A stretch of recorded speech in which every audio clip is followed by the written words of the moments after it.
Loppukirjan käynnissä on varmaan hyvä tehdä videonkin kautta selväksi mun kanta. Pitäisikö Vantaan liittyä Helsinkiin? Ei pitäis mun mielestä. Mä oon kirjoittanut tähän 3 lapulle 3 syytä, minkä takia ei pitäisi. Ja ensimmäinen on potentiaali. Mä näen Vantaassa valtavasti potentiaalia. Me ollaan sijainnin kannalta aivan loistavassa paikassa. Meillä on kansainvälinen lentokenttä. Uutta infraa tulee piakkoin, esimerkiksi Marja-Vantaa ja Kehärata. Meille tulee Tikkurilaa uudistetaan, tulee uusi asema.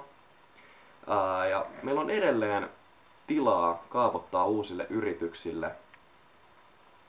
Joten mä näen, että ei meidän kannata luovuttaa näitä kaikkia hienouksia Helsingille.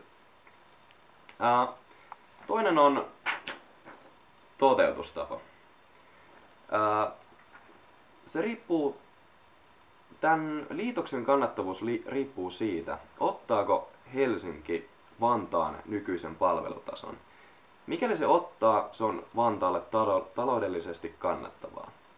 Mutta ottaako se? Mä vähän epäilen. Lisäksi mä pelkään lähidemokratian heikkenemistä, eli ihan tavallisen hämeenvaaralaisen, martsarilaisen, korsolaisen ja niin edelleen vaikuttamismahdollisuuksia. Jäädäänkö me Helsingin takamaaksi?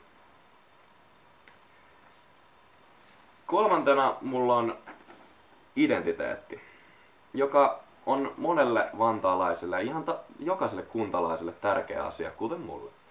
Mä oon mun koko elämäni asunut Vantaalla ja siitä on kehittynyt osa mua.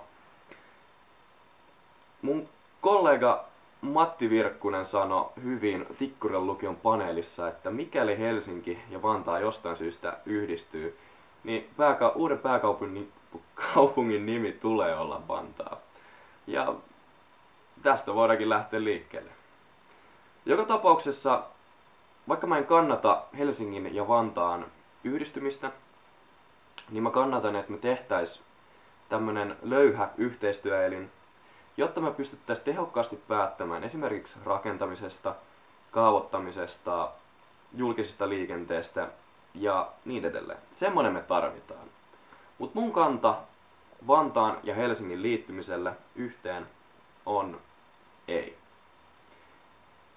Sitten ihan tällaisia tavallisia asioita. Huomenna mä oon Vantaanlaaksossa K-Marketilla ja sen lisäksi D-pisteellä Myyrmannissa noin 4:30. Loppukirja jatkuu, videoita tulee lisää. Nähdään taas.